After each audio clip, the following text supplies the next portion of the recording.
Yeah, this is Byron Reagans from David C. Cook Publishing, and on behalf of David C. Cook and Ministry Spark, which a number of you are very familiar with, we want to welcome you to another webinar that we want to bring to you. And not just another webinar, because a lot of us are doing webinars in the season we're in 2020. What a year for us. But this webinar, our team really wanted to create kind of a conversation around this topic, around this theme, and this topic and theme kind of leads us into a series that we're going to be bringing to you in the next couple of months, and that is Ministry Right Now.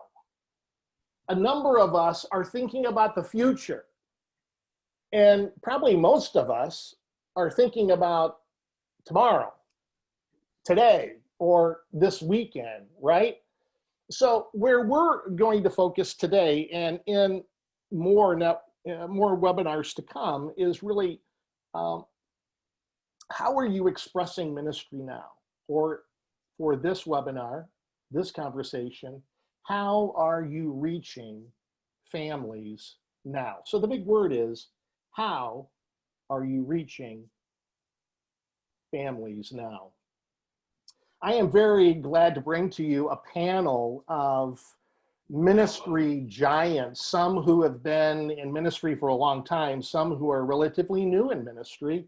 And these are four incredible friends that I've gotten to know that really cover the entire country and world, because we actually have a Canadian on this call, and he'll certainly sound like it in just a few minutes.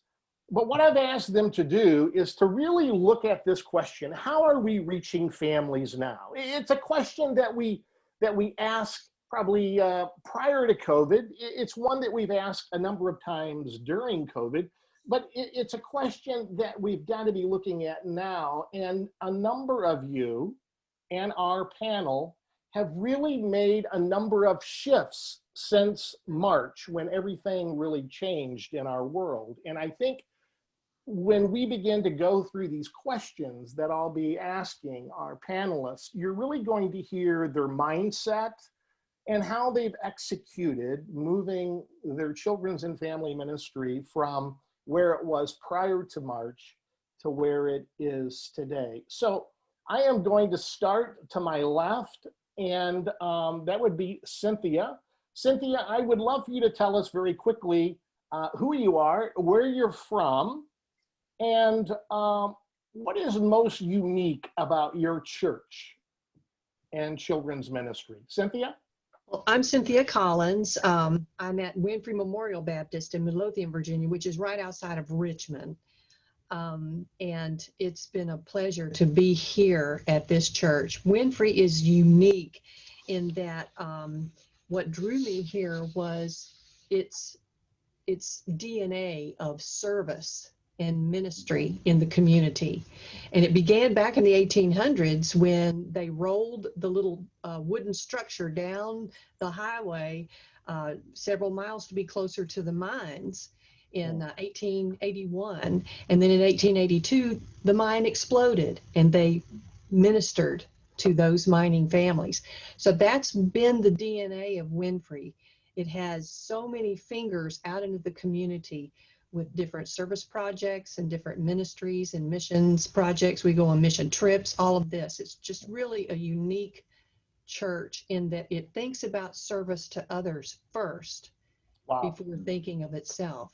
Wow, wow, wow.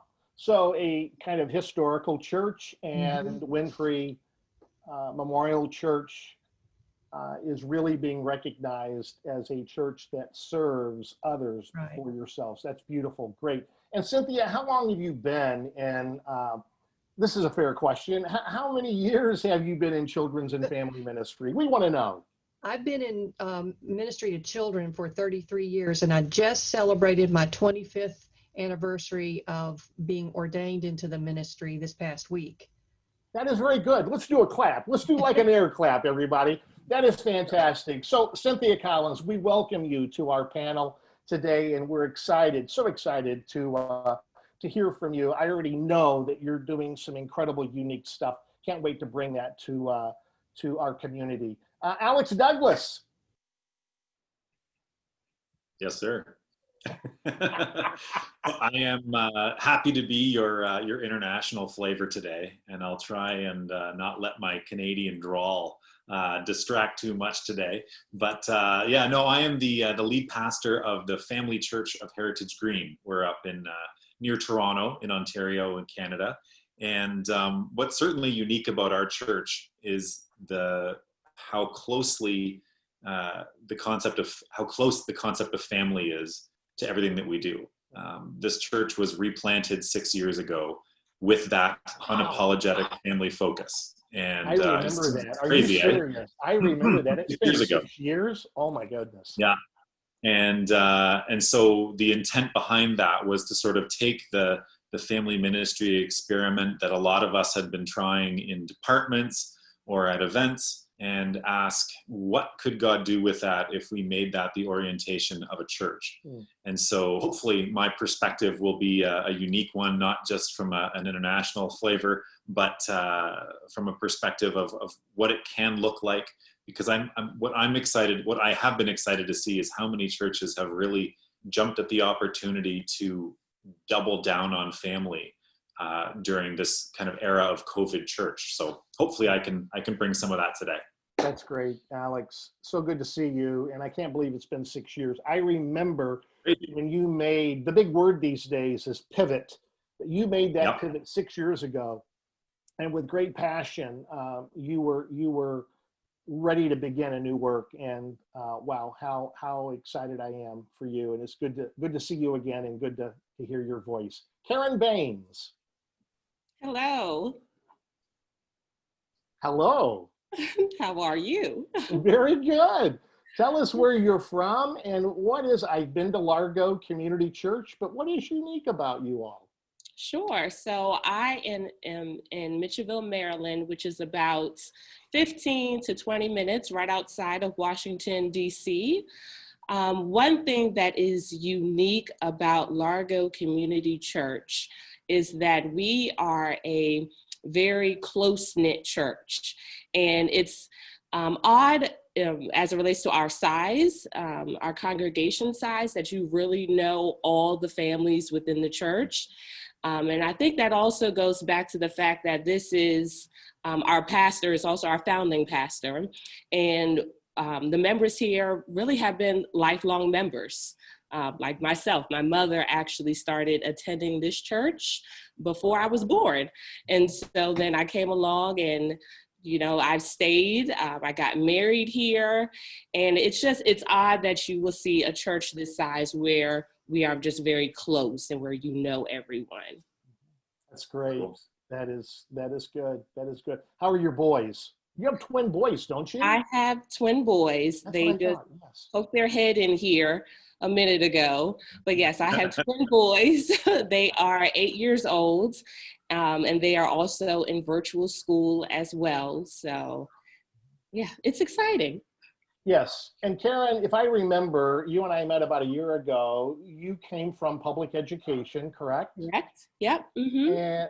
And you've only been, shall we say, a full-time children's pastor director, not even a year, or has it been a year? It has been a year. Yes, it has been a year. It has been a year. Oh my goodness. Yes. I tell you, when you get to heaven. I'm glad you made that change.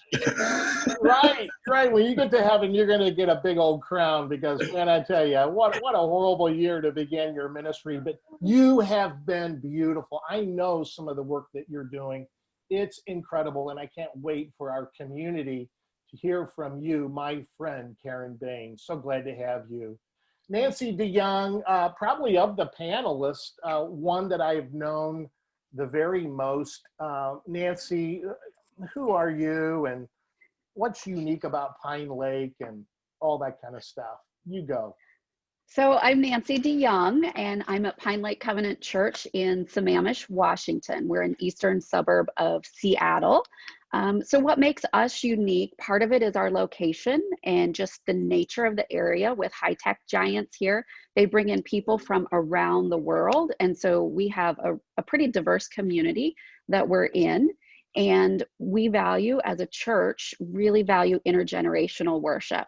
And we call it all ages, all growing, all the time. So any program, event, connections that we're creating, we're so mindful of all of the ages being present. And especially for children, how do we not just make sure that we're present, that there's something for them, but how are they engaged? How are they part of what we're doing, rather than having them just sit through something? How are they leading? Where are we creating space for them to step in and be who God has called them to be? How are we elevating the place of a child in the kingdom of God? Wow. Which is also very, very much part of our covenant denomination. Absolutely. Absolutely. Well said. So to our guests that are joining us right now, you're obviously hearing these four panelists are expressing ministry all differently in all different contexts. That's what's so absolutely beautiful about a panel, and certainly this panel. So as we jump into this, we're going to spend as much time as we really need to on several questions, but my difficult work is to really kind of pose the question and then give us time to really give you time to really kind of go back and forth and in your context really answer, because that's going to be helpful to our listeners. So I will ask us all to be as succinct as possible, and I've asked our panelist guests to feel free to ask one another questions or clarification if I miss something. So I really would love, as Alex is taking a swig of coffee, I would really love this to be a conversation that we're having with each other and that we're having with you. So as we dive into our conversation, my first question really would be, how are you reaching families now? And is your church, how are you meeting? How are you gathering right now? What does that look like? Not only worship, I think often we say, are you regathering? We talk about, yeah, well, worship is regathering, but I really want us to talk about children's ministry as well. What does that look like? Nancy, I'll start with you. How are you gathering as a church for worship and for children's ministry? So we are still gathering virtually. So just the phase that our county is in the state of Washington, we are pre-recording all of our segments, and then we have a team that puts them together. And then we have a live premiere of our service on YouTube and Facebook. So we also have some small groups that are just starting to meet in person, either on campus or at homes. I'm entertaining the idea of what that would look like for some of our families to create a space for them, especially for our 4th and 5th graders, starting with that group. So our kids program, then we do a message that I share in our Facebook group on Sunday mornings and encourage families to watch the children's portion and then participate through worship. And then I also have a short kids message in the service. So giving the children space to be involved. Wonderful. And your primary reason for not gathering now is? Primary reason is the levels that we're at in our state and in our area. And we have an older congregation as well. We have a lot of aging members that we really want to protect them. And as a church, we've also had conversations with other churches in our area of how do we be good neighbors and care for our whole community, not just our body of believers. And several of our volunteers are not ready to come back in person right now either. So trying to have even a live stream of a service right now, most of our volunteers are not comfortable with that. I see. So it would be very true that your children's ministry, if we were to look at that, is open and it's being done virtually, correct? Hmm. Yes. And what kind of response are you getting by having children's ministry open? It's not happening physically, but it's happening virtually. Uh, what would be some of your analysis or some of your observations that you would make about the successes of that to this point?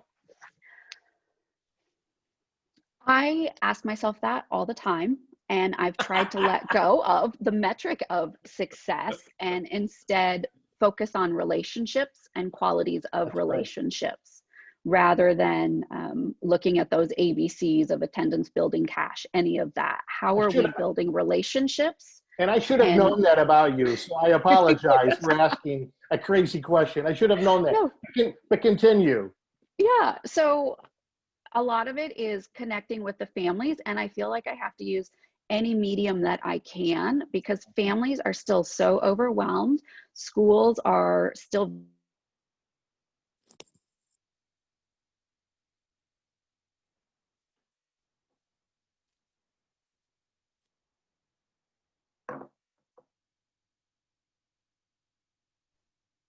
Okay. to encourage them, to equip them, and help them see who God has created them to be uniquely. That's great. That's great. How about you, Alex? What is gathering looking like for you there in Canada? Please share. Yeah, I just want to say I love a lot of what you just said there, Nancy, in terms of your desire to partner and the relationship piece, because I think that's the biggest shift that I've seen for us has sort of been a doubling down on caregiving as opposed to sort of more of the, I think pre-COVID, I think the philosophy of church was generally how do we partner with families? And while that certainly remains, I think definitely what has defined us in the last 7 months has been caregiving for our families. Just trying to come alongside. And I know I'm jumping ahead a little bit, but That's at fine. any rate. That's fine. It's good. Yeah, no, what we've been up to, we're still entirely digital as well. We're a very young church, and my own family is a good reminder of the amount of saliva that can be produced by a young church. And so and we have some senior friends in our church that we want to protect as well. And so Sure. it's part of the reason why we're renovating our sanctuary right now is that the building is empty and it allows us to open safely. So we are gathering online. And our service is a live YouTube event. So it's a combination of some pre-assembled pieces, but also a live piece that I do on Sunday morning with our director of children's ministries. There's only 3 of us that are in the building. So her husband is our AV coordinator, and he sort of quarterbacks the technical side and the live streaming side. But what we're finding that allows us to do is maintain some level of engagement and connection.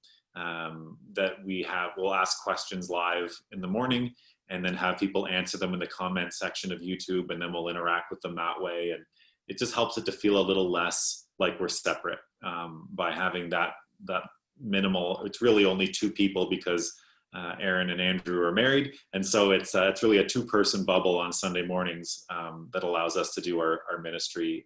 In many ways, it looks very similar to the way it did before, which is, again, a real comfort piece for our families, I think. It's great. Beautiful. Beautiful. Thank you. Cynthia, what does it look like? What does children's ministry look like for you today? Completely different. Completely different. I kind of thought you would say that. That's why you're on the panel. Well, see, I was on sabbatical February 5th through March 13th.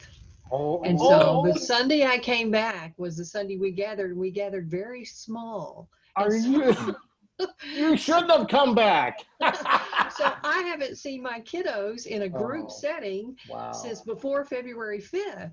Wow. I did not know that. Yeah. Wow. And so it's been a real shocker. But when coming back, we thought coming back, we closed, it'll be for a few weeks. Maybe it'll be for a month. You start out thinking temporary, and then it just is morphed into this is the way it is. So what we did immediately is, not knowing how to get with our kids, we went ahead and packaged up our Bible and Life curriculum for each kid on our Sunday school roll and mail it to them every 2 weeks. So every 2 weeks, they get a packet of 2 weeks of Sunday school curriculum. And then on our Winfrey Children's Ministry Facebook page, I post videos that go along with those lessons. That just didn't seem to be enough for me. So after a while, I made the plan of trying to visit in each of the homes. Now, we had 161 kids on our roll. Now we have 150 because we graduated 11 up. Sure. So I'm up to 79. So a little over halfway there. Right. Wow. But just staying in contact with our families and our leaders, you know, it's just it's a juggling act on. I'm always feeling like I'm not doing enough. You know, whatever we're doing, it's not enough right now. But yeah, we just completely pivot, complete pivot. Do any of you, I want to pick up on that, Cynthia, that is great. Do it's a loaded question, I know, but do you other three feel like you're doing enough? You're not doing enough? You want to weigh in on that, in any of you? I think that's a very interesting, transparent word from a seasoned veteran children's ministry who came back into COVID-19, sometimes wondering, and I know that you're doing a lot, but what about you other panelists, guests with us? What would you say about that? How are you with that? I always feel like I'm falling short, like there's more that can be done and it's not enough, or not enough connection or FaceTime that I would like to have with families. And I have to recognize that there's always going to be more. So I have to give myself grace as well as extend grace to other families and make sure that I'm practicing self-care so I can also model that for my families too when they're feeling overwhelmed. Wow. So it's taking that intentional pause and resting in what God has planned. Oh, that's great. That is wonderful. Karen, you or Alex want to? Yeah, I comments there on agree with Nancy when you just have that feeling of you're not doing enough, but then also we have struggled with, well, not only are we not doing enough, but what should we do? You know, so that's just the biggest thing, like, what should we do? And it's not like the parents have that answer either, or the kids have that answer. So we kind of just grapple around with it. And then I'll probably say it's like just a month ago where I realized that we're, for lack of better words, we're in this together. So showing that vulnerability to parents really helps in just being an encouragement. There was like a time when my boys started virtual school, and they come with me here to the church for virtual school, and Zoom was not logging in, internet was going crazy, and I wanted to throw my laptop. I really did. And Yeah. Can I see a show of hands out there? Yes. It's like 7:45 in the morning. I'm sweating, and it's just like, what in the world? And so finally, I put together this email because I had to think to myself that God knew COVID was coming. God knew that Karen Baines would be the Christian education director during COVID, and that wasn't an accident. So I share that with the parents. I'm like, look, he gave you Sally. He knew that you would be Sally's parent during COVID. So don't think that, like, you know, you're in this alone. He purposely chose you to be here at this time with these children.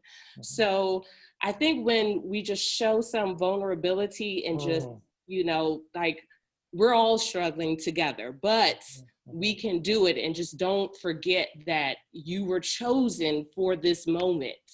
You know, your kids were chosen to go through this pandemic. Like, all of this was for a reason.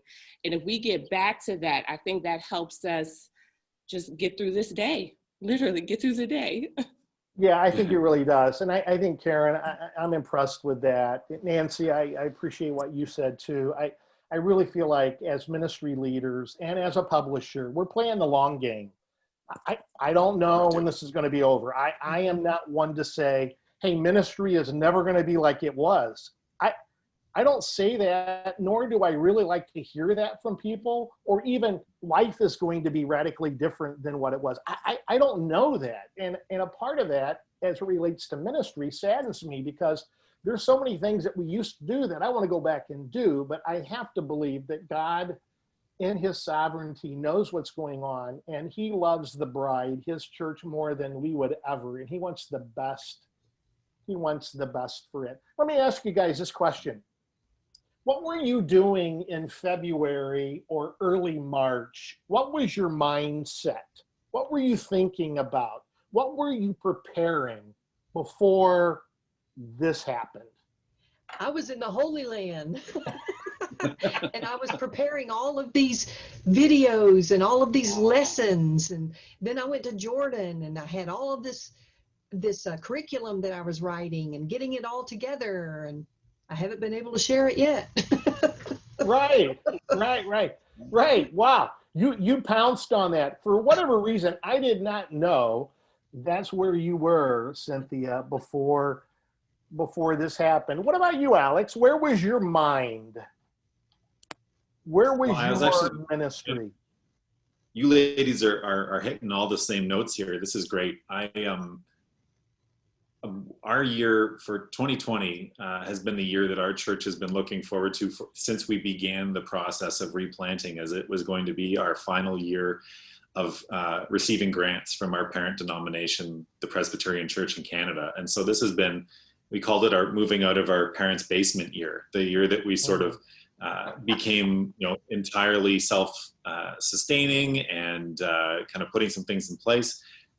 Throughout COVID, I've transitioned from being the children's pastor to the lead pastor. And so this has been a really fun trial by fire. Super glad that there's lots of books about how to minister during pandemics, because they've been super helpful, super helpful.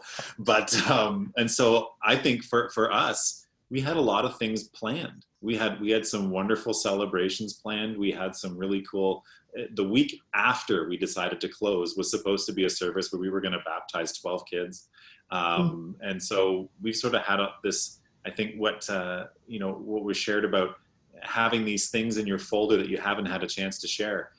We got a whole pile of stuff that we've been gearing up to and just haven't been able to do. And so I think a lot of it was sort of mourning the loss of that. And then deciding, okay, what is God going to redeem in this? And what is God saying, let go of it? And what is God saying, don't worry, we're going to do it differently. And so that's sort of been a lot of, I feel like that's been my last 7 months, has been sort of putting everything through those filters. Can you give us those three again? Sure. What did I say? So what is God going to redeem? What is he calling us to let go of? And what is he saying? Don't worry, we'll come back to it.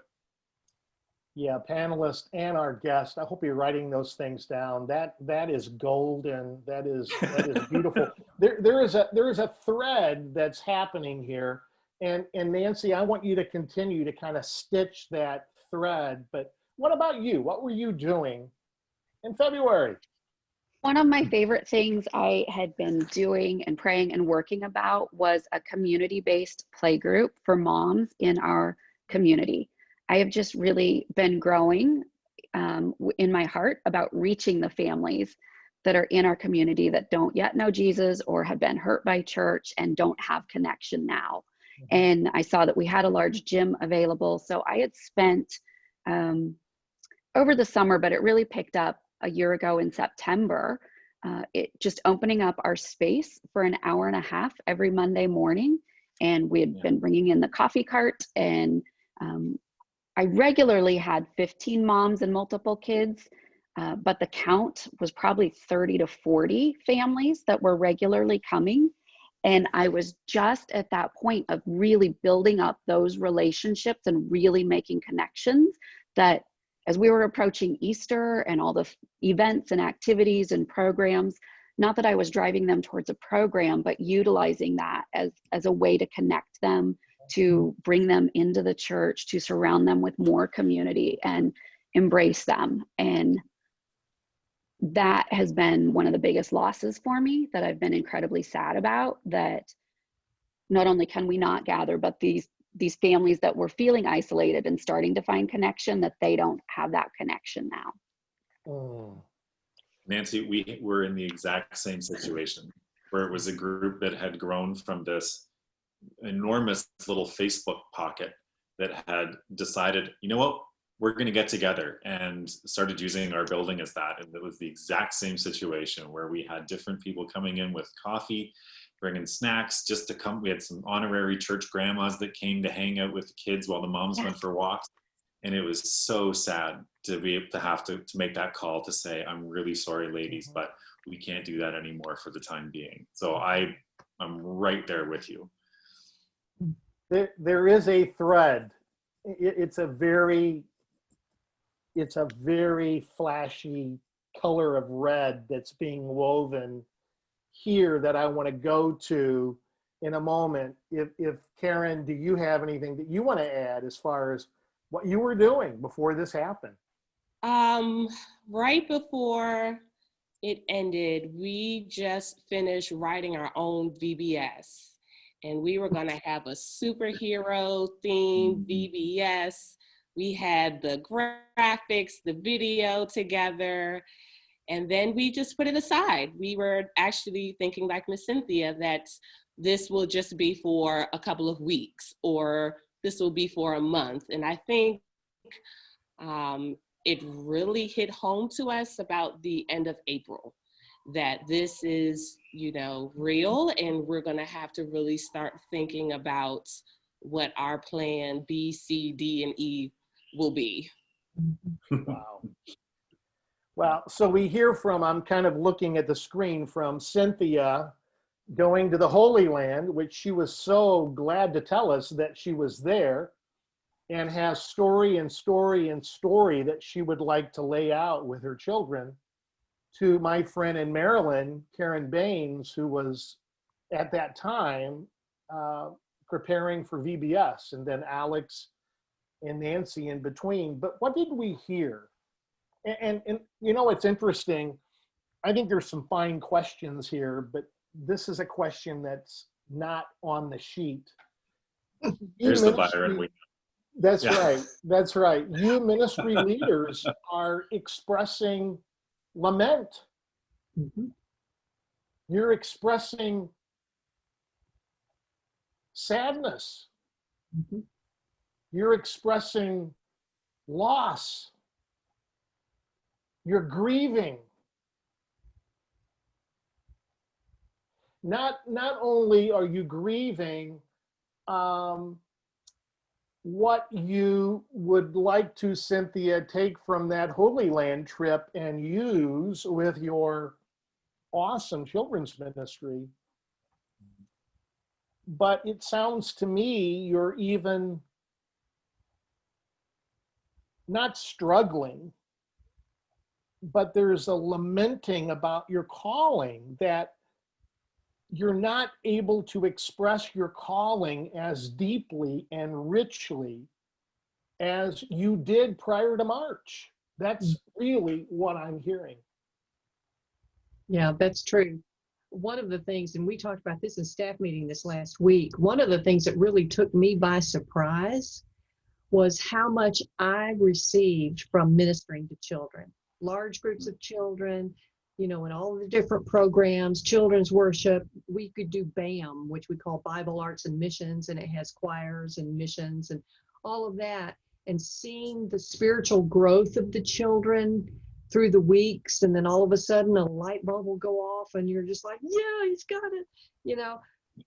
I don't get that now. And it's like there's a void, but visiting the homes every week and seeing the little kids run to the door, Miss Cynthia, it's like, oh, yeah, right. Little driblet. But yeah, it's really difficult not being able to see that spiritual growth of our children. And it took me by surprise how much I got out of that give and take in that ministry setting. Wow, that's remarkable. It's affirmation. It is we're lamenting, you're lamenting, you're grieving the visible affirmation that you would see on the faces of children, one after another. Yeah.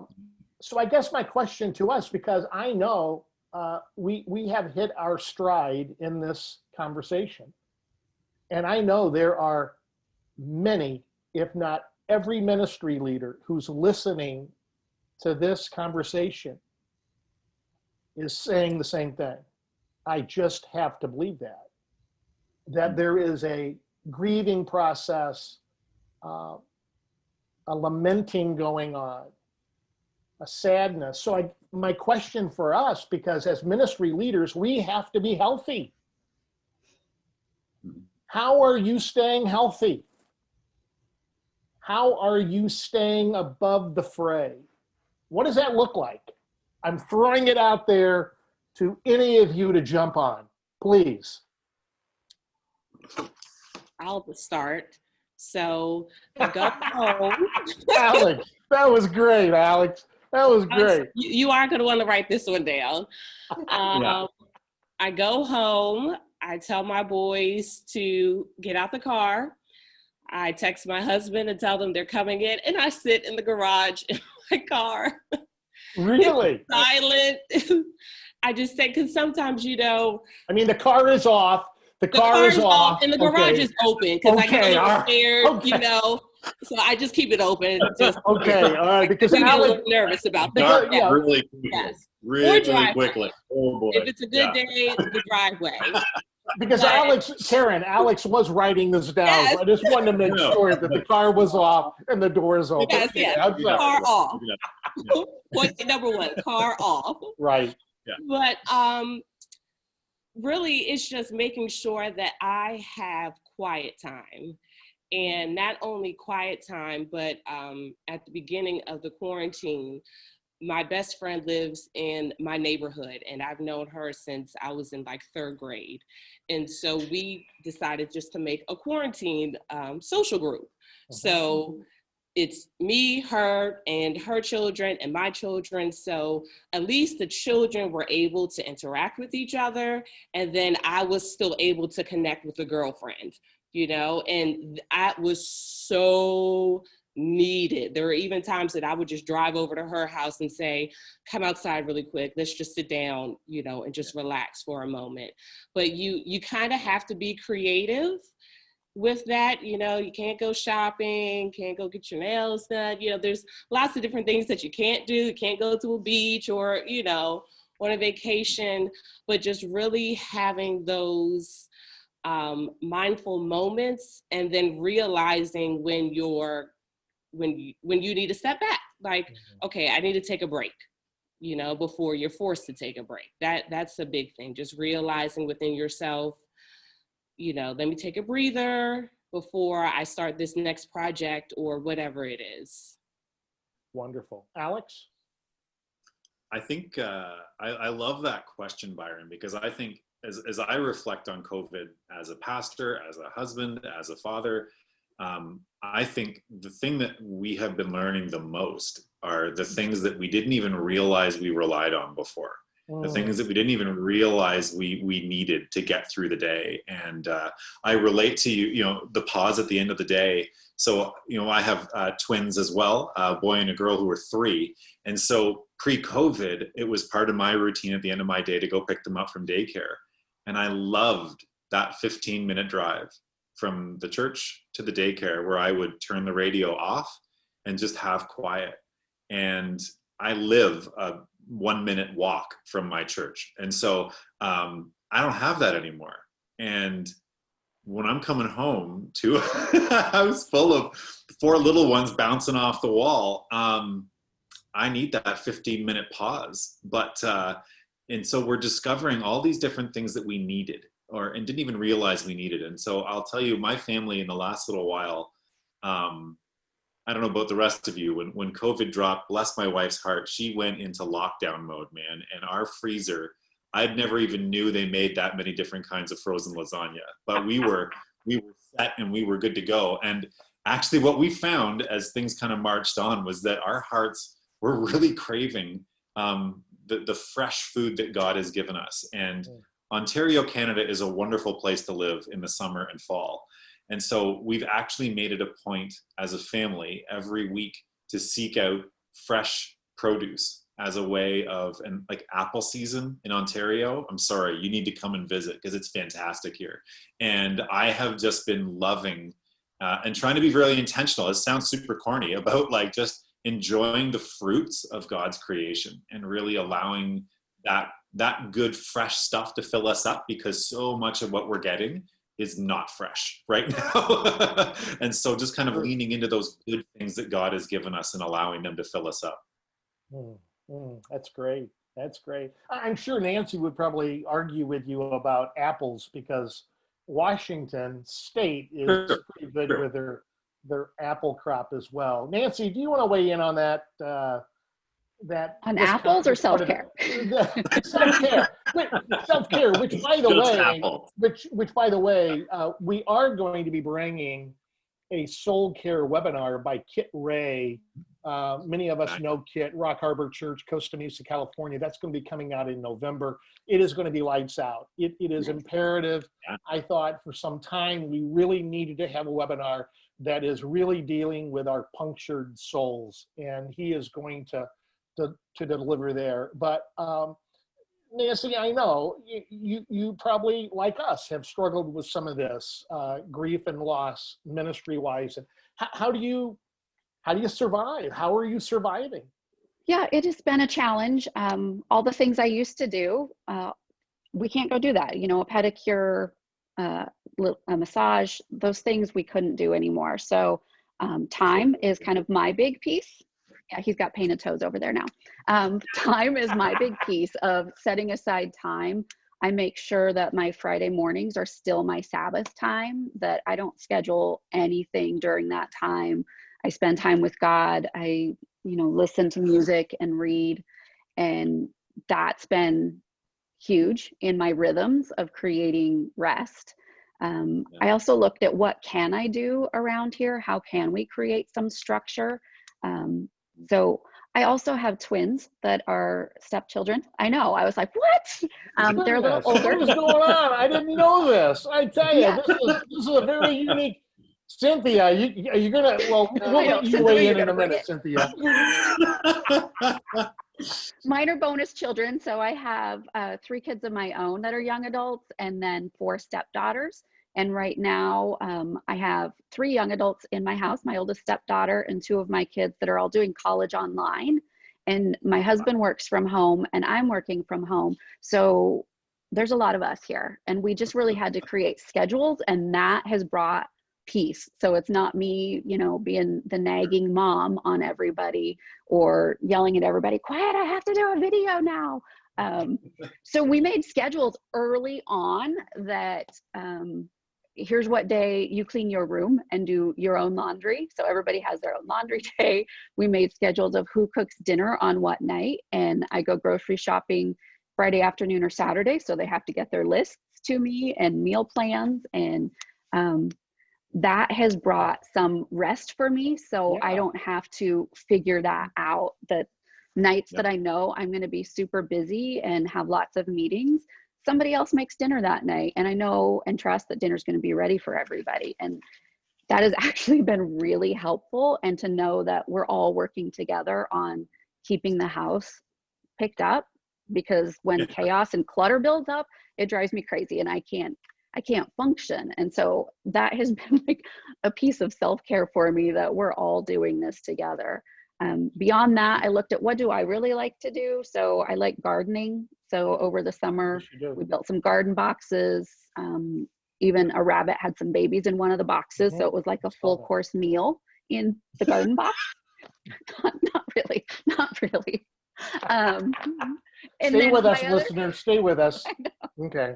My other self-care piece was early on, I was that person on like YouTube and Instagram watching all the pet videos and all the little kitten videos. So that was relaxing to me. And I finally got 2 kittens in July. So we have become that pet family, and they're sequestered in a room. Otherwise they would be like climbing all over me.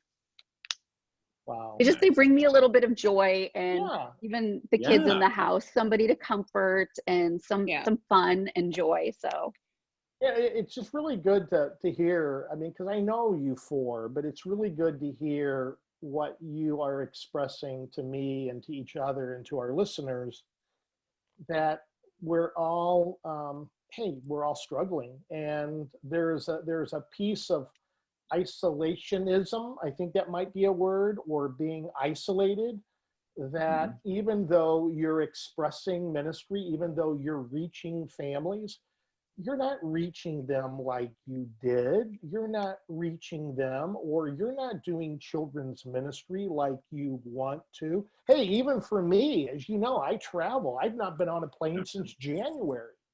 And I'm in my office here in Chicago in my home, and I lament not being able to come out and see you and to do networking and to do conversations. And Are Marriott doing okay without you? Pardon me? Are they doing okay without you? They're doing quite well. They're doing quite well. I'm sorry, I digress. Let me get back to the questions. So wait, can I add one other thing there? Please. Spiritual direction. I had a break from spiritual direction, and I had started up around the time the pandemic started. And so once a month I meet with my spiritual director over Zoom. And so having somebody outside of church staff that helps ground me in what God is doing and look at ways he can be redeeming has been very life-giving to me. How does someone go about doing that? How does someone go about finding that spiritual director? In our denomination, we actually have a network of spiritual directors, and that's part of... Your denomination is Covenant. Yes, Evangelical Covenant Church. And so we have so many sessions per year that are covered. So I don't know if somebody else has weigh in of where to find a spiritual director or how to do that. Baptist, we don't do that, but I have a group of area children's ministers. There's about 15 of us. There's Presbyterian, Methodist, non-denominational, Baptist, we even have Catholic. And we were meeting together, every 6 weeks or so, but now we do it over Zoom. And we just check in with each other. How are you doing? What are your struggles? How are you managing this? It was very helpful in the spring when we were all struggling of what to do about Vacation Bible School. Right. And we all came to the consensus that we could not have on campus Vacation Bible Schools. It just was not safe. So many of us digressed and did virtual Vacation Bible School. So just having a group of people that are doing the same work as you and having the same struggles to bounce things off of, or to see what they're doing and what's working for them and what's not working has been very helpful for me. That's great, Cynthia. That's very good. Yeah. So whether it be a spiritual director, as Nancy is connected with, or having a group of leaders that you can get together with over Zoom, yeah, it's very important that we continue in conversations. Another reason why we're doing this and we're doing webinars is to bring people together. Yeah, I would obviously rather be in space with you right now, but this is the best we can do at this time.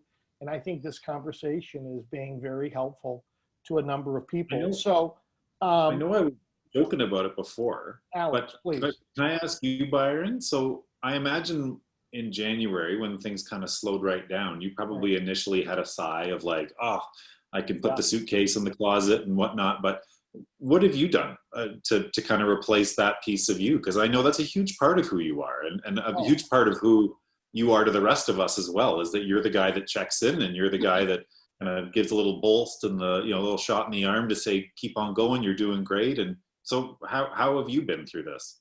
Wow. It's been very difficult. you're right. I think early March, it was like, oh, in fact, I was preparing to come out to see Nancy at the Northwest Ministry Conference out in Seattle when all this broke loose. And I unpacked my bag, and it has not been packed since. So I thought it would pass quickly, and it has not. I have spent a ton of time on the phone. I have spent much time on email conversations and Zoom, but there is nothing like, and I've done a lot of webinars and going to continue, but there's nothing like being in a room with people. And as a people person, as you guys know I am, it's been very, very difficult. And you get tired of talking to yourself all the time, So, I'm a gardener, so I have done some gardening. I build birdhouses, and I like to work with rustic wood and crafty stuff. And so I take old barn wood and I make beautiful things out of them. And I think for me, that has been life-giving from a standpoint of being able to see something from start to finish. Because even what we're doing today, we don't know what next month is going to look like, right? Because we're living in the now. How are we doing ministry right now? So those are some things. And for me as a people person, I am at my best, and I feel weird answering your question, Alex, but I do because I love you. I'm grateful that you turned the tables on me here. But for me, it's, I'm at my best when my eyes aren't on me. Mm. But when my eyes and my attention and my interest is on you four.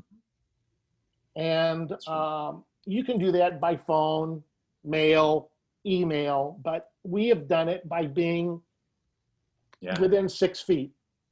And I'll never forget when I met Karen Baines over a year ago. I mean, I walked into the church and I said, yeah, I'm Byron from David C. Cook. You all are using our curriculum here at Largo, and I'd like to meet Karen Baines. And she was standing right next to me.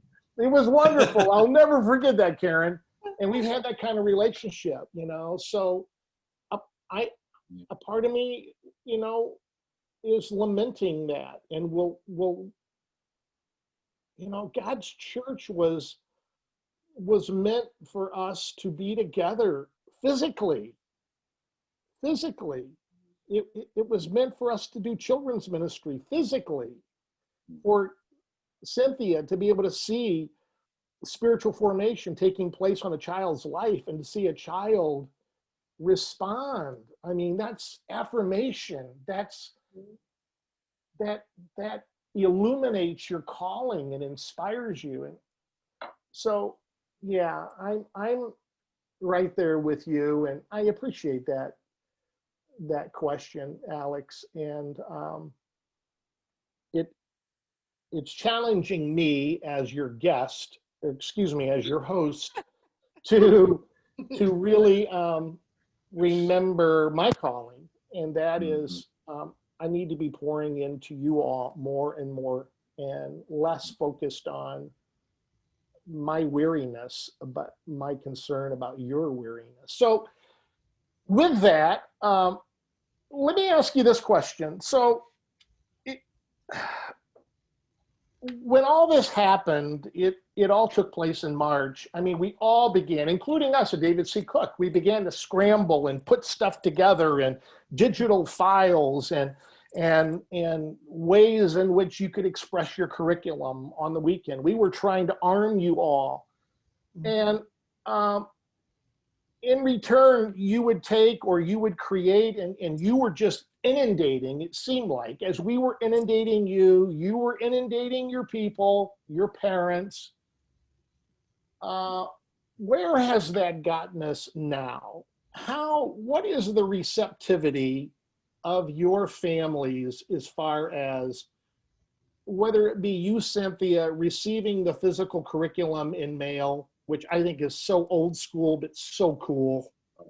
Yeah. Or the kind of thing that you're doing Karen, with Facebook and Zoom and so on, are parents saying enough is enough? I mean, I'm schooling, I'm working, I'm going insane. My kids are around here all the time, or they're here half the week and at school. Where are we at with our families and our desire to see them do more Christian education, spiritual formation in this season? Come on, let's hunker down here and really get honest with one another. And what are you doing simplistically to help those families? Somebody jump in. Come on. I think this whole thing has really brought to light the need that the spiritual development of the children should be back in the parents' ballpark, which is where it should have been. But somehow over the years, parents left the spiritual development of their children up to the church.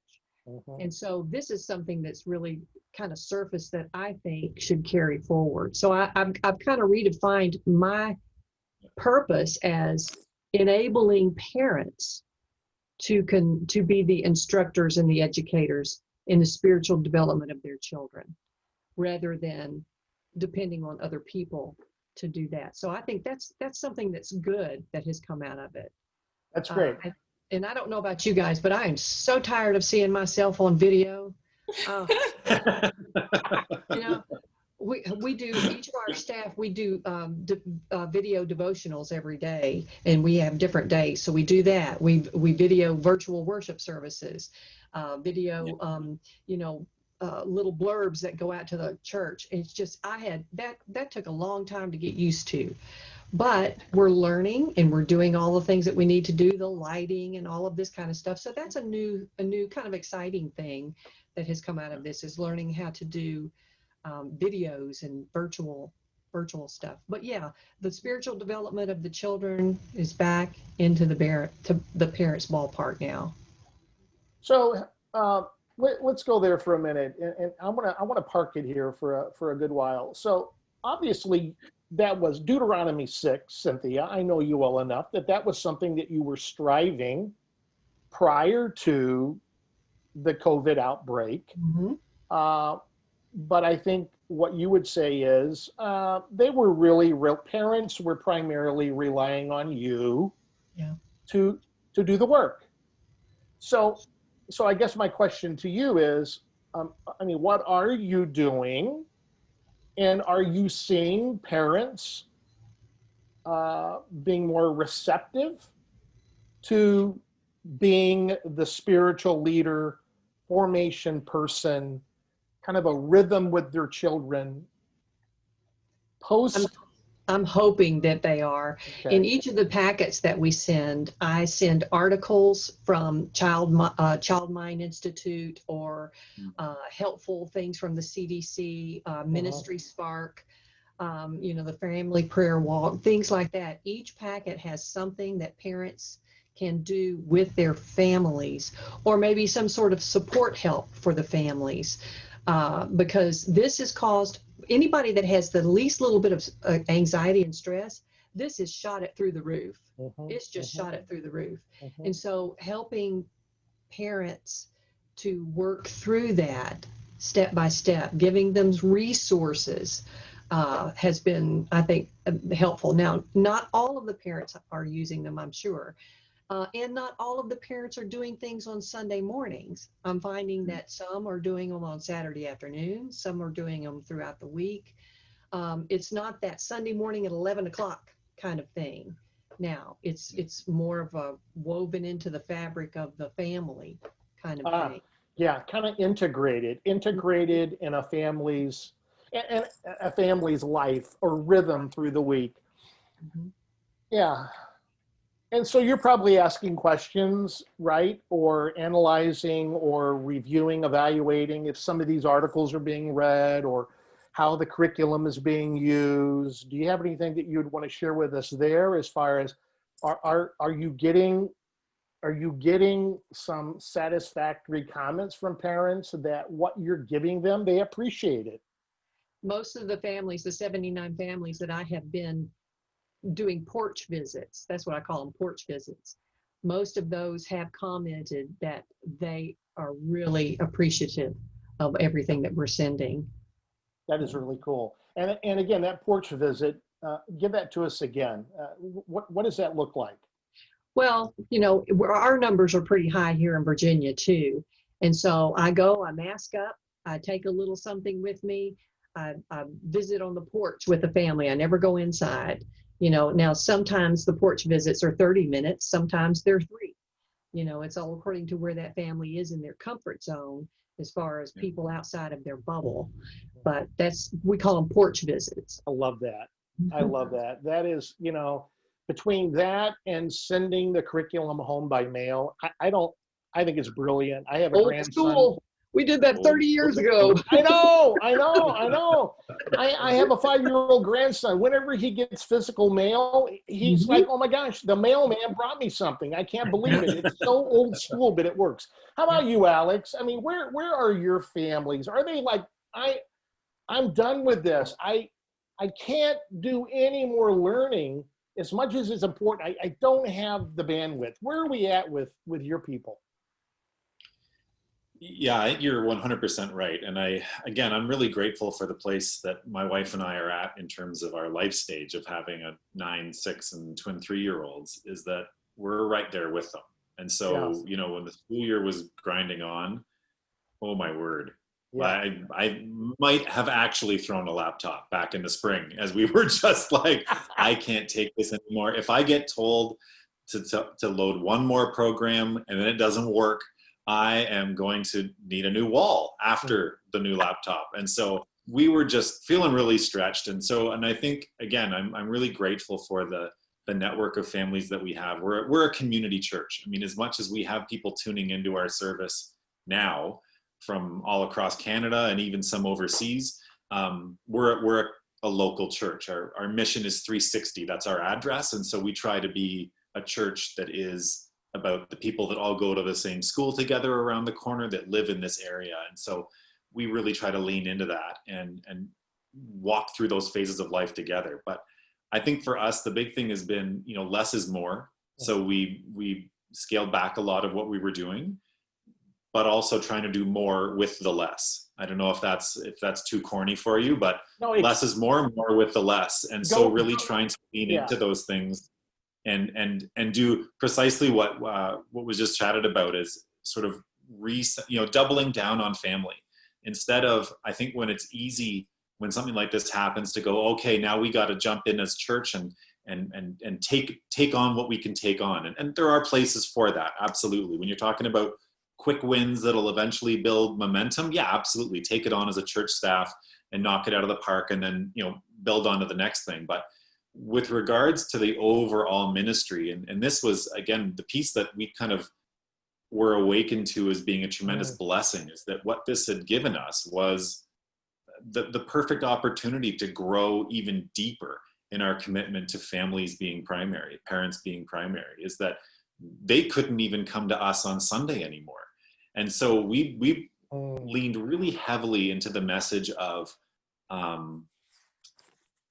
the decisions that you take, that you make now, to spend time in worship, to spend time in study, to spend time, that's all up to you. And it really, really honors God when you do.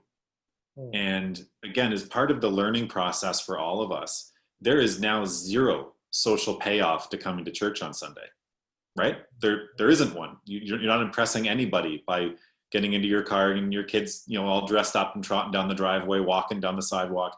Even to seeing your friends at church, the social payoff just isn't there, for better or worse. Sometimes it's a good thing, but what is there, and what people are discovering, and what we've been trying to affirm and affirm and affirm, is the spiritual payoff. That they are owning it in a way that they probably haven't even realized up, until it's pointed out to them that, you're doing this entirely for your walk with God. You're doing this entirely for the example that this sets for your children, as they'll look back and go, yeah, remember that season when we had church together every Sunday morning? And, we sat down and had church in our living room together, or wherever now. I mean, you can do it on 4 different devices in the same room, or you can do it together around the TV, whatever it is. But it's a very special thing. And so we've been really trying to lean into affirming our families. And as I said, I mean, maybe a little less partnering in terms of asking things of them, and more caregiving in terms of how do we support you in what you're doing right now, rather than asking you to build into us. And God really seems to be honoring that. I think it's the, it's the offering parallel. I mean, so you give, you receive. And I think as we've been focusing less on, I forget who it was that said the the metrics, that's I think been God honoring that. When we're going, look, we just got to make sure you're okay. Yeah. God has grown our church through this. Our offering is up 25% this year to where it was last year at this time. And that stuff just blows my mind. And those are the metrics, but those weren't the reasons we did things. Those weren't the things that we set out to do. We set out to be good neighbors. We set out to be, the spiritual center. And when that was our focus, God just blessed. And that's been pretty amazing to see. Man, that's remarkable. That stuff will preach right there. That is fantastic. It's the care. And I hear that from you, brother, and I'm so proud of you. And I hear that from Cynthia, with the porch conversations, which could be 3 minutes, or, you ring the buzzer and a young parent comes to the door with 4 kids and they're at their wits' end. Who better than to have masked up Cynthia Collins standing there saying, how can I pray for you? I want to encourage you not to give up. God sees you. God is for you. Here's something I have for you. I mean, that is so like old school, but could it be true that some of the old school could be some of the best stuff, as opposed to asking more and do this and download this and watch this and go here and do that? Just a phone call that I'm praying for you, an email that I'm praying for you, a ding dong, I'm praying for you, I see you, I miss you. Yeah, that's the affirmation that Cynthia needs. I mean, she's living out her life. You talk old school. One of the most successful things that we've done, which is just, again, it's the things that God puts on your mind that you don't even really understand the fullness of until you see it play out, has been on Fridays at 4:00. I do a story time on YouTube live. And we picked 4:00 because in our house, that's the time when my wife and I are going absolutely nuts, where it's the end of the week and we're trying to get dinner together. But everybody wants to be on your leg at that time. Everybody wants to tell you about what happened that day. And to be able to host a half-hour story time, first of all, the willingness of publishers to allow groups like churches and schools to read books in this way has been an incredible show of community well-being, of saying, look, we don't care about the rights right now. We want families to be taken care of. And so doing a story time at 4:00 that allows parents to, something as simple. I have one mom that says, I look forward to that because I get to have a shower. And I know that my kids are going to be sitting down and watching that story time for half an hour with Mr. Alex, and that for that half hour, I don't have to worry about it. To be able to put dinner on the table. It's those little things that we can do to come alongside our families. And like you said, Byron, not ask them to go out and get something new or do this. It's like, you know what? This is screen time that's going to be good screen time. Park them in front of the screen for half an hour. They'll be read to, and it'll be a relationship piece. And then you can go shower. You can go use the washroom. You can, peel potatoes without being worried about losing a finger, whatever it is. But it's those little things that we can do to come alongside families that I think God is really showing are real difference makers right now. Mm-hmm. That's great. Yeah. I think like what Alex said, and also what Cynthia said about just going back to the basics, that has been a huge eye opener for me personally, especially as it relates to just thinking about how can I engage with the kids, because we do our Sunday school via Zoom. So I can see them on Zoom, and they'll talk back and we'll have our conversations and sing and things like that.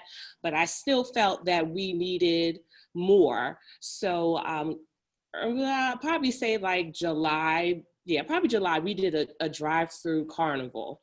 And Cool. the carnival had 5 stops. And these games that the Lord gave me were the most basic games you've ever had. Like, get out your car, run to the cone, and run back. That's it. You're a winner. Wow. Okay? You're a winner.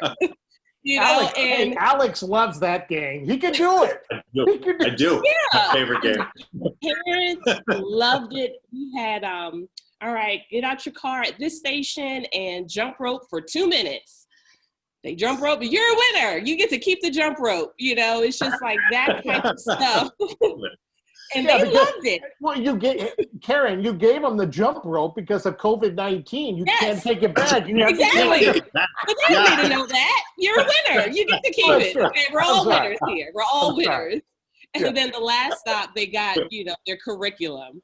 So we were able to, you know, bring more folks in actually, because they just saw on the sign on the marquee that we were having a drive-through carnival. It was free. And we set the time, like it was literally like an hour or two, because everything we do, we try to keep it, you know, within range. And so that works. And then, you know, now temperature's changing, so we really can't do that much stuff outside. We're still going to have a drive-through trunk or treat, where they'll get the curriculum, their winter curriculum now inside of their trunk or treat bag. But the computer piece of it, here at Largo, I'm the Christian education director. So I also have to ensure the adults are okay as well. And so I've learned through this that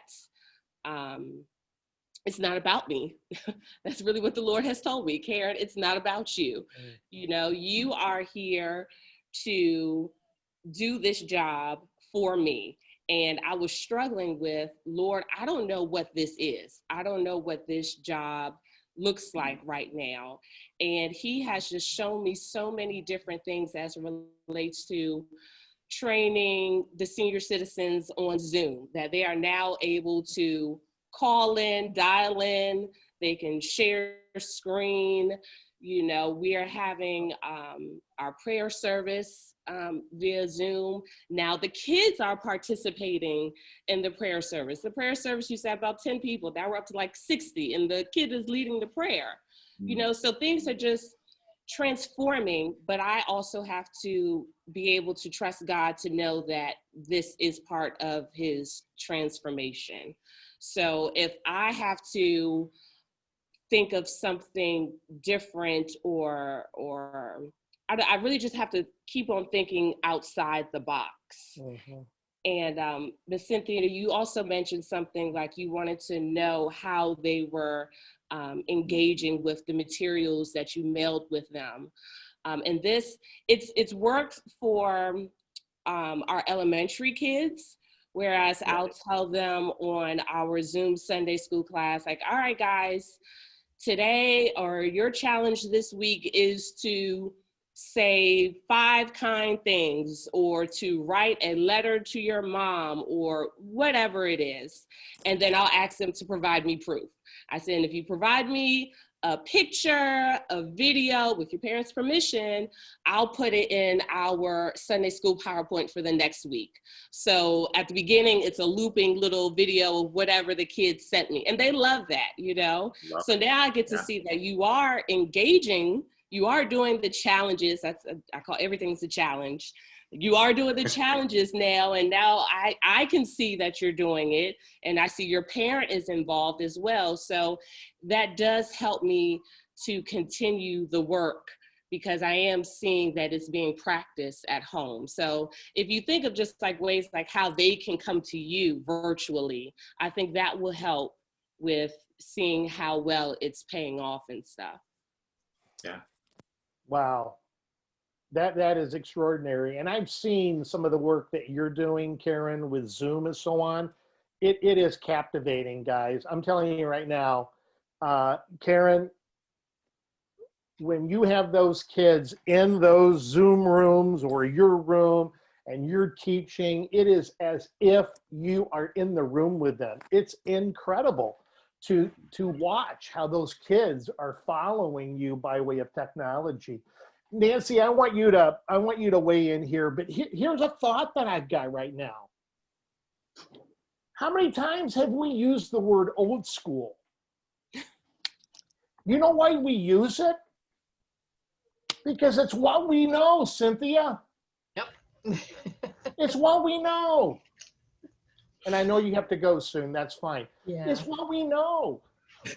And where we struggle is we don't know what the next 6 months are going to be like. Mm-mm. But we know what we've done, and some of the stuff that we have done, it worked then and it works now. Wow, that's amazing. Nancy, stay in this flow that we're in right now and talk to us. Well, I think some of what we've tried to do is look at what we have been doing, what the kids are used to, what are those old school things for us, and what's a new way to express it.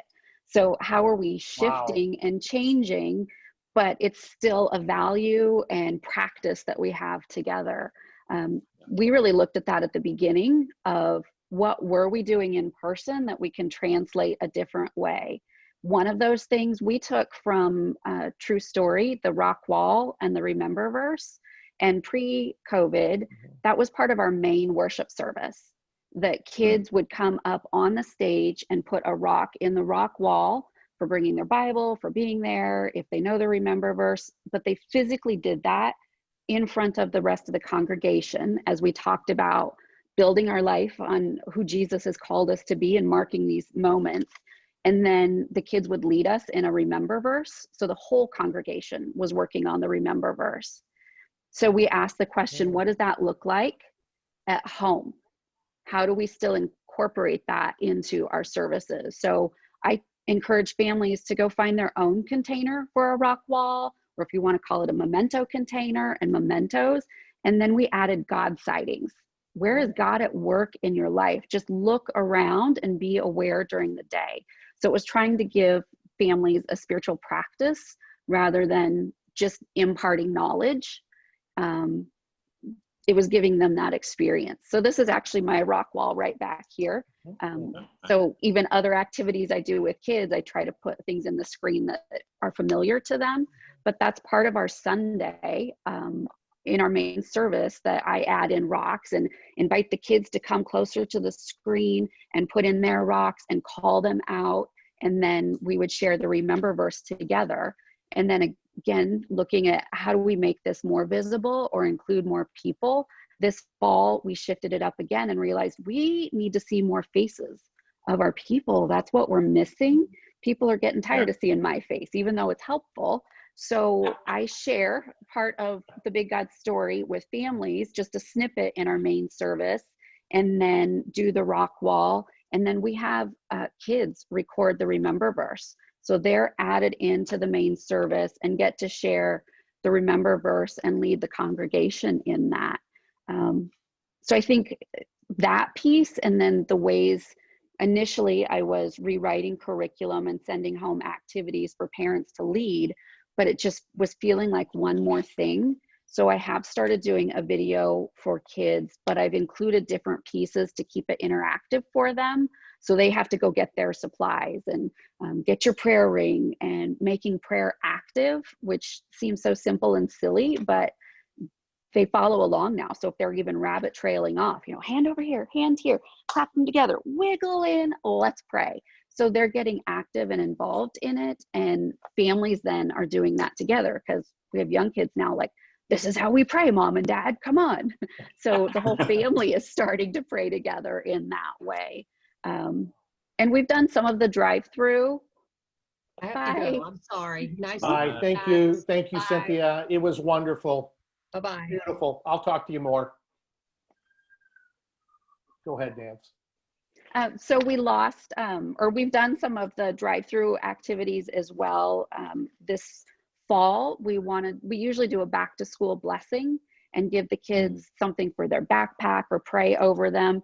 And so we said, how do we do that now? And we recognized that what could we say yes to? We could say yes for our whole congregation to do a drive-through communion with the sealed containers. So we're still at a distance passing them over. And as families went through that and members of our congregation, then they drove forward to the kids station where I had bags of some curriculum things, but then just some supplies like glue sticks and construction paper. So I could offer simple things for them to do, and gave those to the kids. I had a parent bag too. I think this has been super important as well. How are we blessing the parents and giving them information they need? They felt cared for in that respect. And then I was able to pray a blessing over each individual family and each child to send them back what virtual learning will look like. And then there was still a youth station too. So if they had older kids, or just to be able to see people. So for us, it's been, what does that experience look like, and how do we unfold that into the rest of life, rather than a specific teaching moment to just impart knowledge? How are we making this a way of life? Yeah. Integration. That's awesome. What a conversation this has been. And I think when I really boil it down, it really is 4 ministry leaders from across North America that are expressing ministry differently, but there's some common threads. And if I'm hearing it right, your ministry is being expressed primarily virtually, digitally, Yep. not in person. And it might not be the way when God called you, had he told you you were going to go through a 2020, Karen Baines' first full year, you might have walked away and said, nah, that sounds scary to me.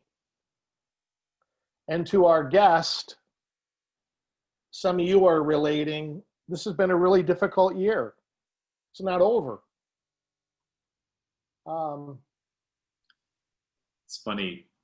I don't know if you guys can relate at all. Last week I was having a conversation with a friend, and the joke is frequently when we chat is, well, obviously I was ripping up carpet last week because that's why I went to seminary, right? And that's, the joke is, of course, that's what I learned at seminary. And we were joking about this, and I was joking about we were setting up a cooking show that we were going to do to help people make their own flatbread at home, so that we could have communion together. This was sort of the precursor to it, of course, because that's why I went to seminary. And then God really kind of hit me in that moment and went, no, Alex, that's exactly why I sent you to seminary, so that you would be leading right now.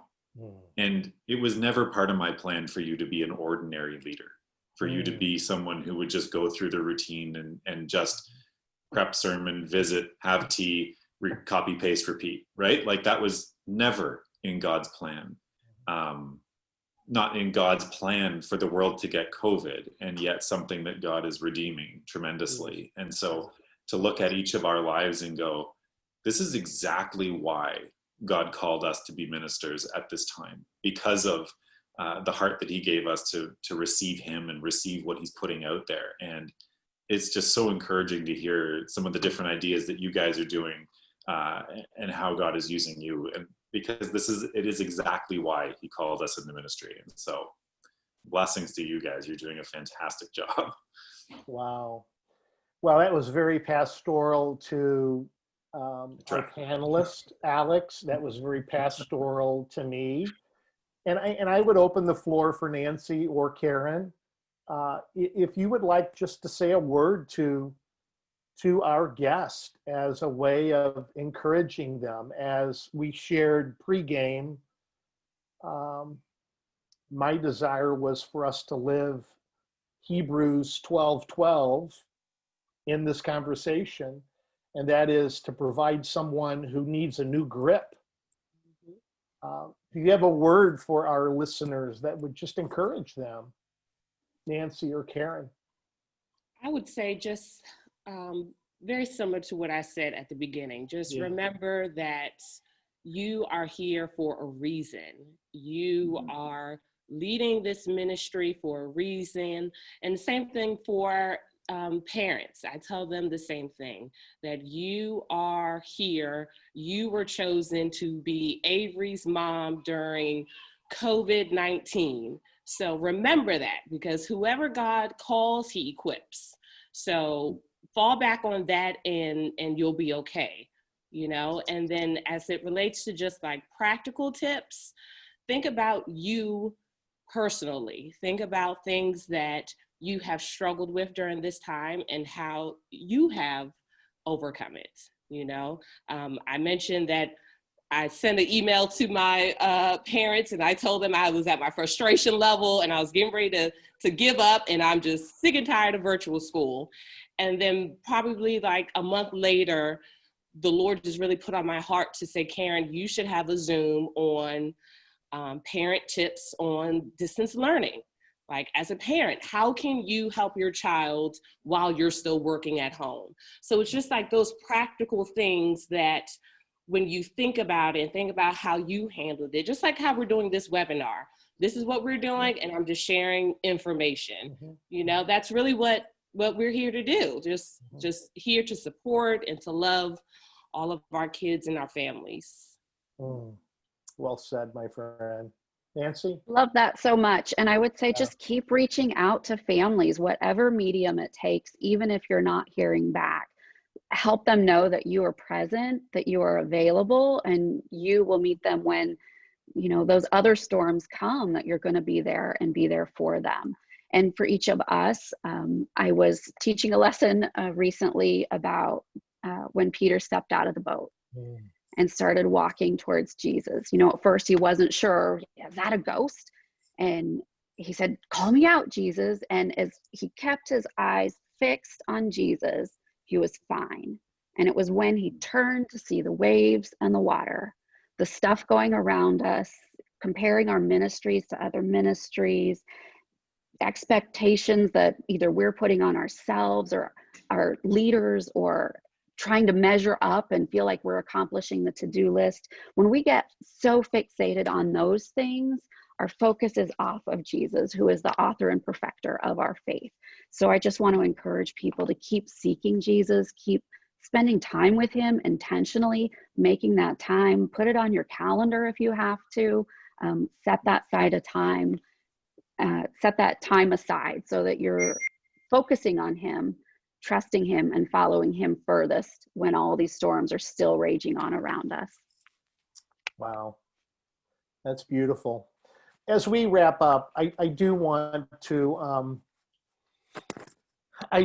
summarize to a degree, and perhaps the question that I ask, you would say, well, I think we've answered that several times, and we probably have, and maybe not. But we're speaking right now to churches from around the world of all sizes. Some are moving even quicker than you. Some are at the pace of where you're at. You are thought leaders. That's why you're on the panel. That's why I asked you to share your story. That's why I said, just be you. Karen Baines, you be you, and the world will be well. And then some churches are just stuck for a number of reasons. So as many of our Ministry Spark guests are joining us as we conclude, what is the one simple thing you would encourage a children's pastor to do that any church, anywhere, any size could do or should do right now? Alex? Well, I think you answered it actually, as you were affirming our sister here, is to say, just be you. we're not starting a new church. We're simply opening a new branch of our existing church. And so when we look at ourselves, and we place a ton of expectations on ourselves as we open up this, but and it's going to be new, but just because it's new, it doesn't need to be foreign. And in many ways, it takes something that is true to who your church is.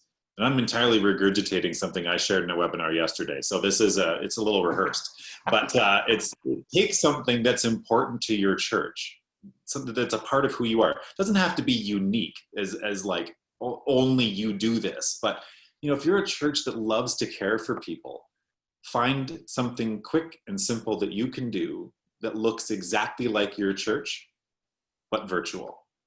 So maybe instead of going out and doing something in the community, you do a flash fundraising drive to be able to give to a group that needs it.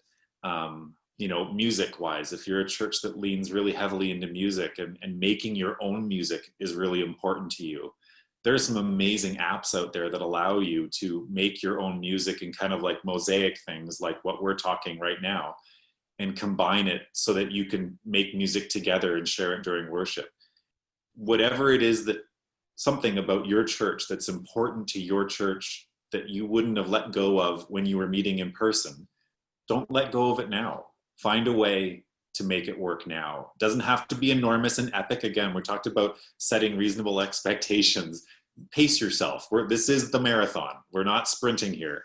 And so find what that quick win is, and allow your church to get a blessing that says, we're gonna be okay in this online realm because this is still familiar. This is still who we are as a church.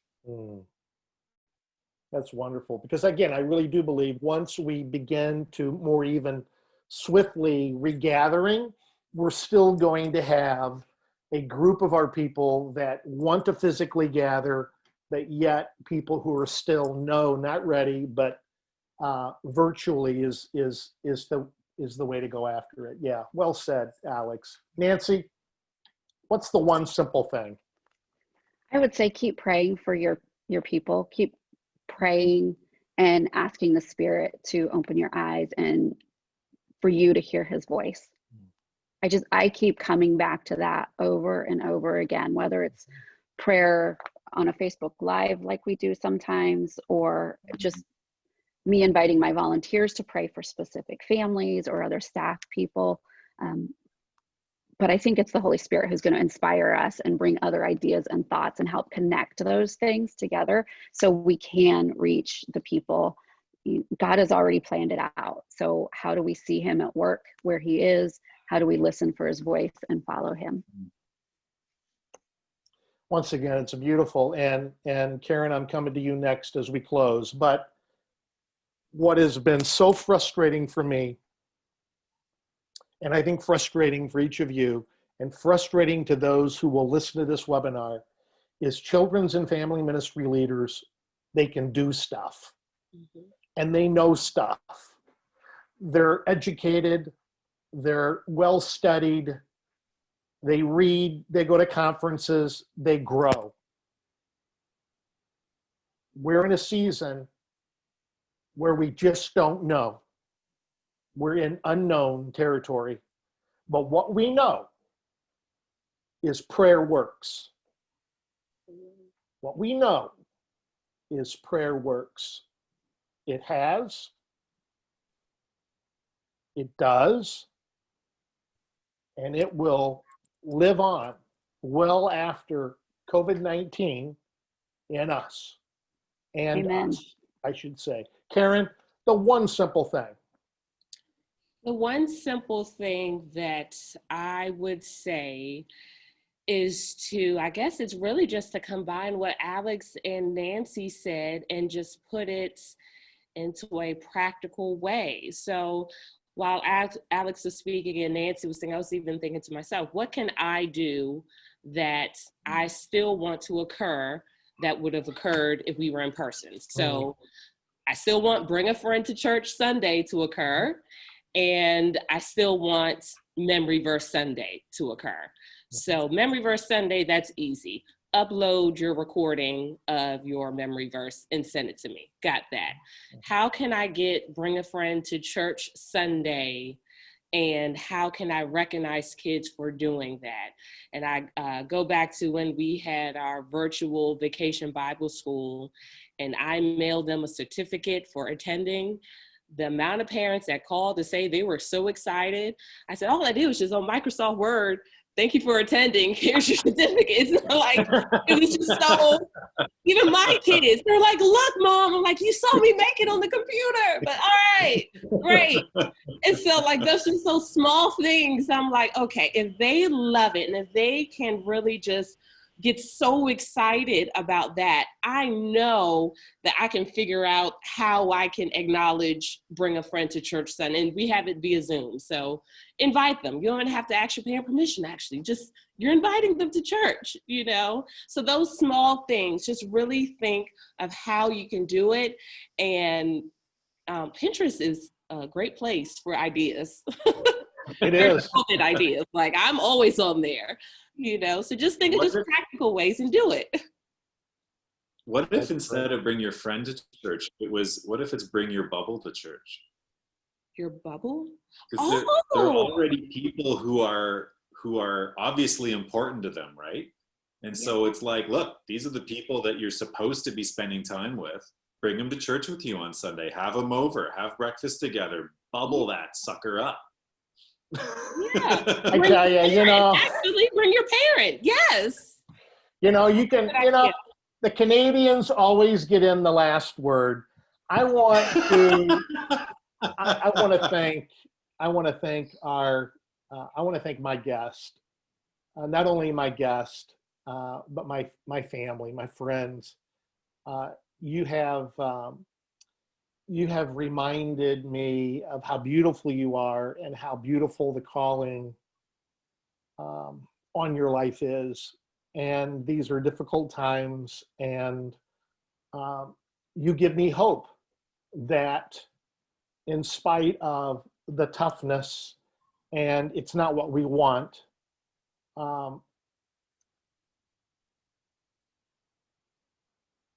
preaching and teaching the gospel has never been easy. And the gospel